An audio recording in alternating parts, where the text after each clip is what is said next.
Hi friends, hello everyone, welcome back to Tanmaya Tutorials. So in this today's video I have brought you a very important and very interesting topic, that is all the important examples of the chapter morphology of flowering plants. This particular chapter in your class 11th NCERT is basically meant for the examples. Okay, so more examples we have. Okay, after we went all through all the examples we literally get confusion, right? But in this today's video, let me make sure that I'm gonna teach you all those examples, which concept under it will come, as well as I just make sure to write everything in a page, so therefore that you can easily get revised whenever you're required. So without wasting our time, let's get started.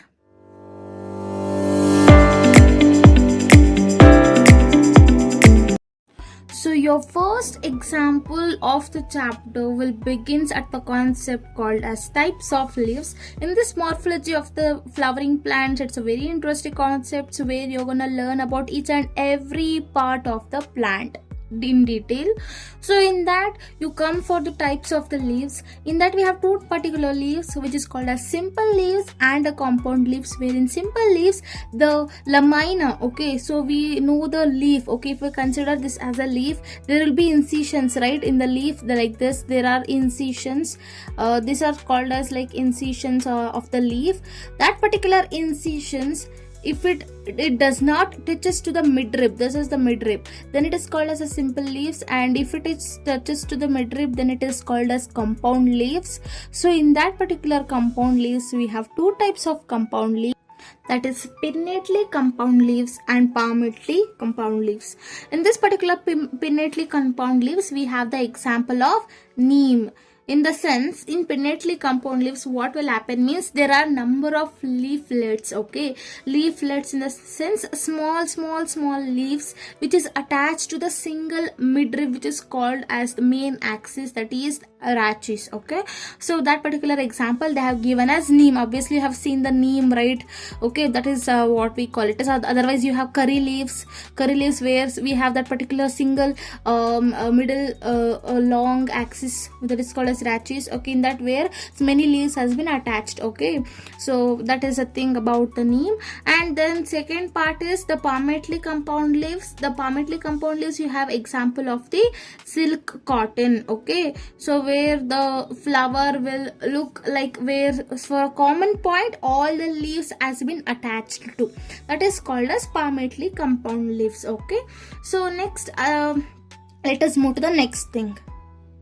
The next concept where you see the examples is the phyllotaxy. So phyllotaxy is nothing but a pattern of arrangement of the leaves on the stem or branch. Obviously we have seen that leaves will be there particularly on your stem or the branch, right? So there is the pattern also for the attachment of the leaves to that.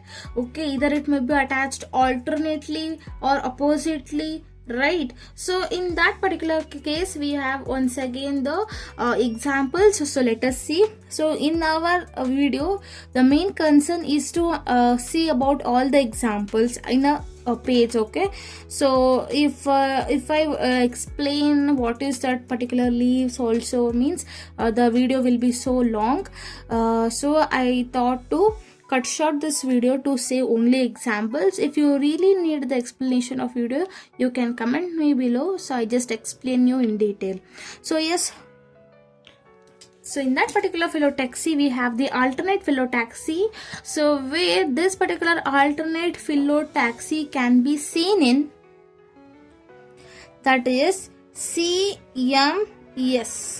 What is that? Alternatively, remember this CM, that is alternatively your CM will be changed, like that something.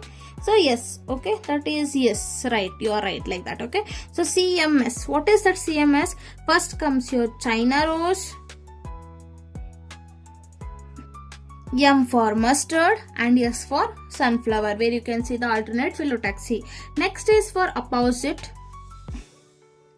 For opposite we have the GC, that is G stands for guava, whereas your C stands for calotropis.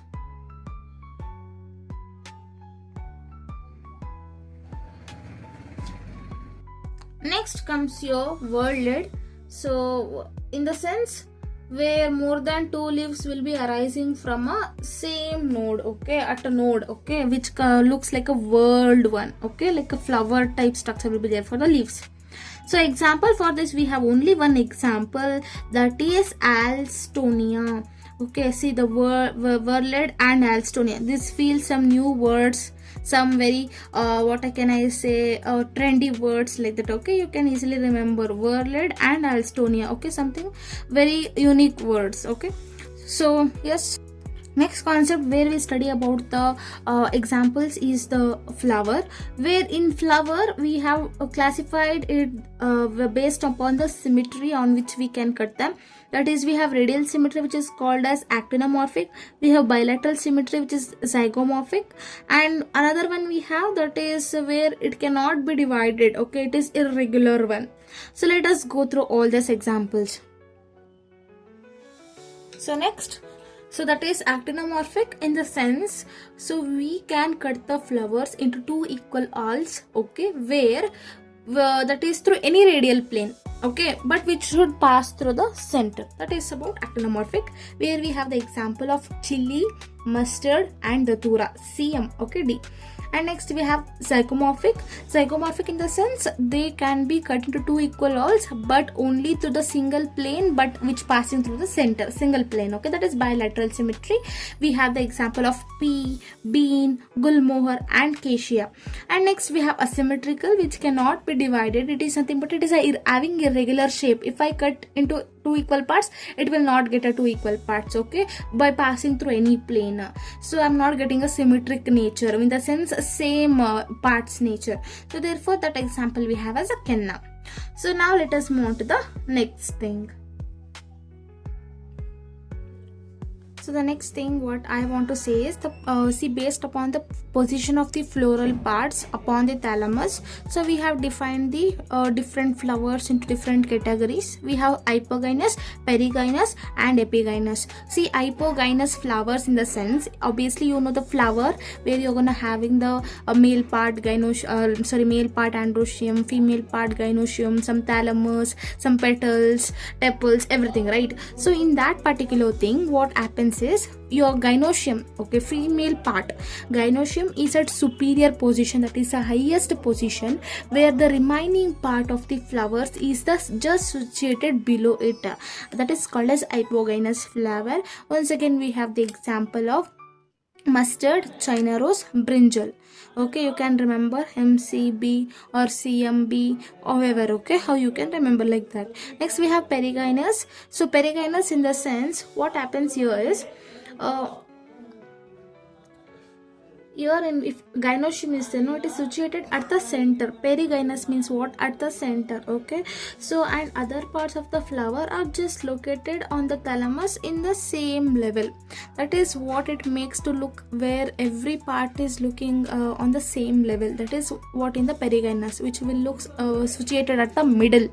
Where in hypogynous, gynoecium at top position, whereas in perigynous all the things will be in the same level.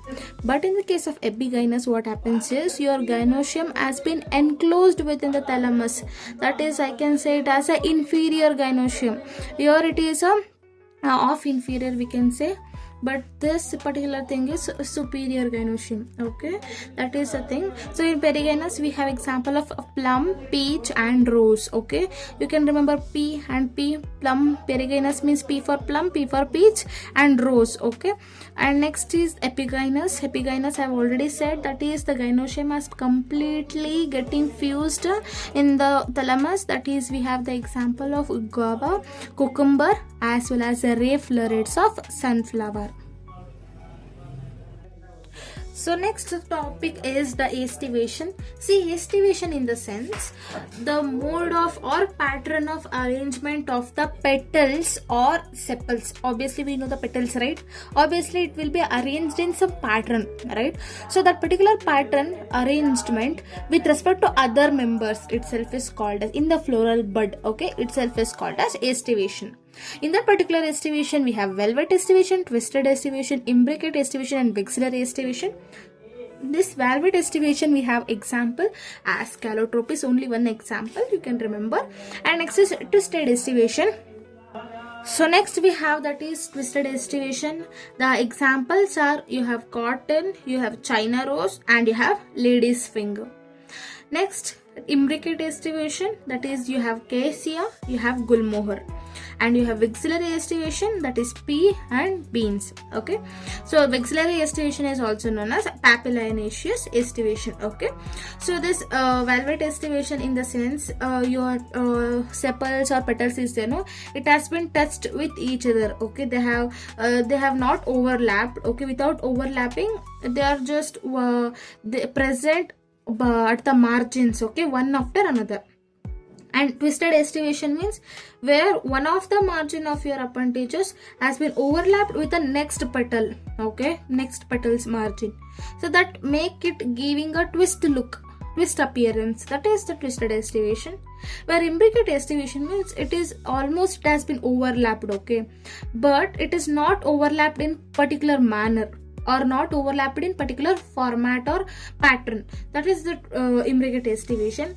And next we have axillary estivation, which is like what I can say means you have the two lateral petals. Okay, first you can see there are 5 petals. Okay, one you have the one standard petal where which has been overlapped within lateral petals, that is which is also called as wing petal.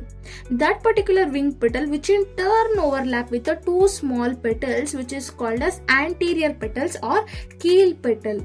Okay, so totally we have 5 petals. Okay, that is called as axillary estivation. I think hope you understand.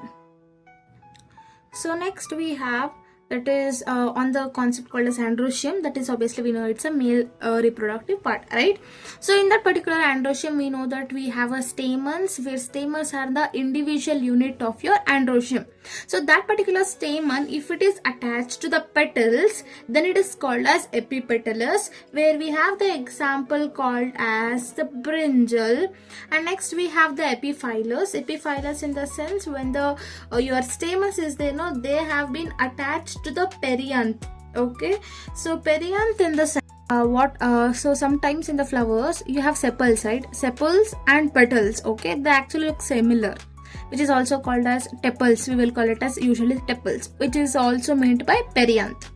Okay, so sepals and petals look similar, which is called as tepals. The tepals is nothing but the perianth. Okay, so if the stamens are attached to this perianth, then it is called as epiphyllous, where we have the example for epiphyllous as lily.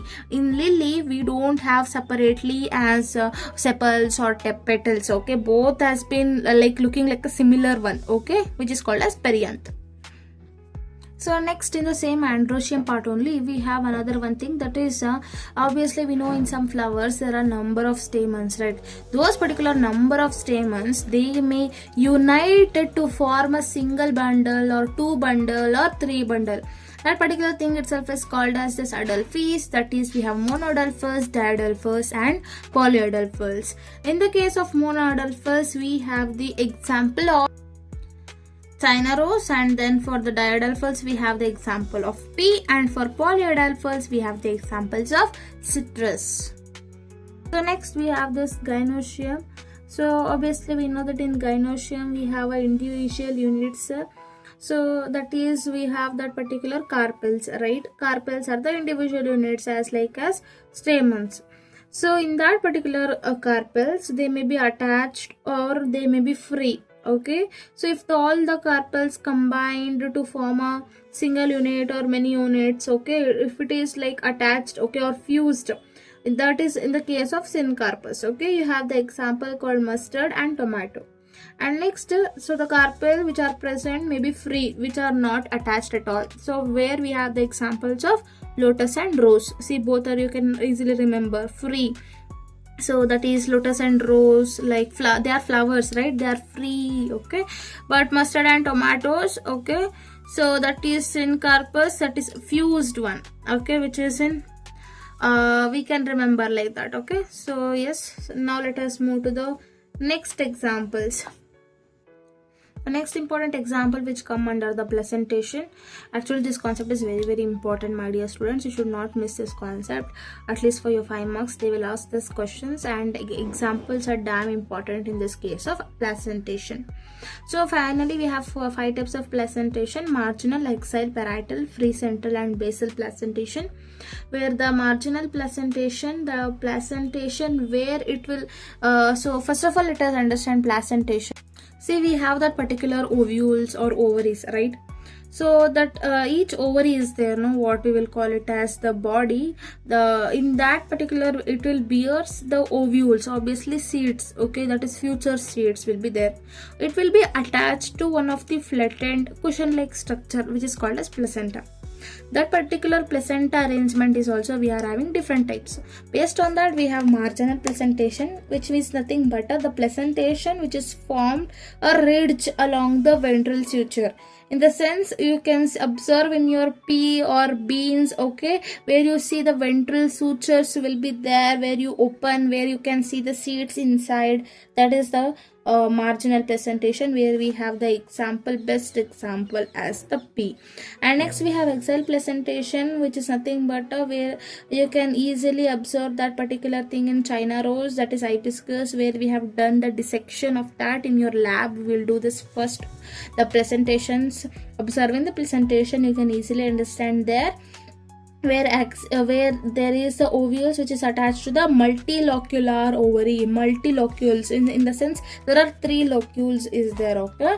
So example for that we have as a China rose we have, and then we have the tomato, and then we have the lemon as the examples. And then comes your parietal placentation, in the sense placenta, the ovules is there, no, that will develop on the inner wall of the ovary, that is the peripheral part, okay.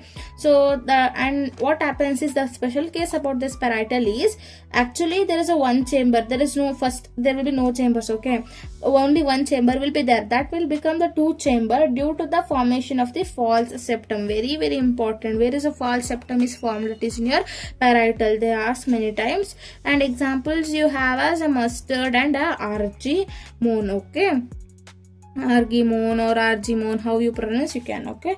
And next we have this particular free central placentation, where ovules are born on the central axis, okay, and septa will be there, no, that is the separations will be absent in this.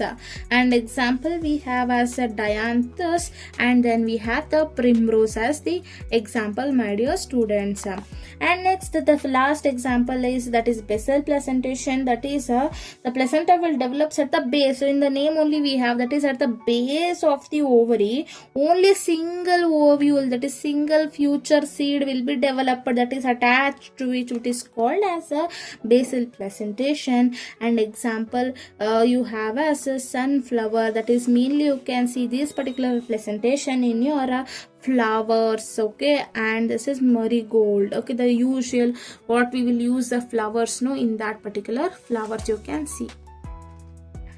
Next we have drip fruit example, that is where we can see some edible part of the fruits, that is we have the coconut and mango as the example, which is given in your NCERT. So let us move to the last part. That is the last part which is left is the endosperm seed. So that is, see, usually you have 2 things. One is endosperm seeds, non-endosperm seeds, okay. So usually your monocots will be there, no, they are endospermous, okay. So for example you have rice, wheat, maize, etc. Non-endospermous, that is all the dicots is, generally they come under the non-endospermous seeds. That is you have bean, gram, pea, okay, because see endosperms will be then converted into cotyledons and all. That's why you have this particular bean, gram, pea and as a non-endospermous seeds, okay.